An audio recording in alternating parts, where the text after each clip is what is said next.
650 கோடி ரூபாய் இருந்தால் தர்மபுரி மாவட்டத்தில் இருக்கிற 10 அணைகள் நிரம்பிவிடும்.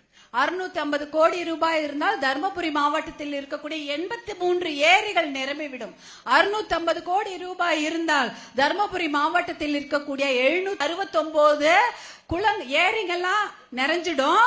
அப்ப தர்மபுரி மாவட்டம் வளமாகிவிடும். ஆனா அதுதான் நடக்க கூடாது. அப்படி வளமாயிடுச்சுன்னா நீங்க என்ன பண்ணுவீங்க? மறந்துடுவீங்கன்னு சொல்லிட்டு உங்களுக்கு ஞாபகப்படுத்துறதுக்கு எலெக்ஷனுக்கு மட்டும் 5000 ரூபாவை கொடுத்து ஏமாத்த பார்த்திருக்கிறாங்க. அதான் இப்ப நடக்குது. 5000 ரூபாய் நீங்க யோசிச்சீங்க, நீங்க எல்லாம் மகளிர் தானே, வீட்டு கணக்கு எழுதுவீங்களா? எழுதுவீங்களாமா? ஒரு பேப்பர்ல எழுதுவீங்களா? என்ன செலவாச்சு, பால் கணக்கு, மின்சார கணக்கு, காய்கறி, பருப்பு வாங்கின காசு, அடிபட்டாலோ திடீர்னு ஏதாவது உடம்பு சரியில்லைன்னா மருத்துவருக்கு செய்த கணக்குன்னு எழுதுவீங்களா இல்லையா? எல்லாத்தையும் எழுதுவீங்களா? எழுதுவீங்க.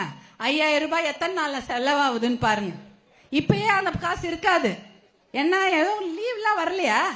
வந்தா என்ன ஆயிடும்? 5000 ரூபாய் எங்க போயிடும்? ஒயின் ஷாப்புக்கு தானே போவோம். மாசம் கொடுத்த 1000 ரூபாய் உங்கள் கணக்கில் இன்னும் இருக்கிறதா?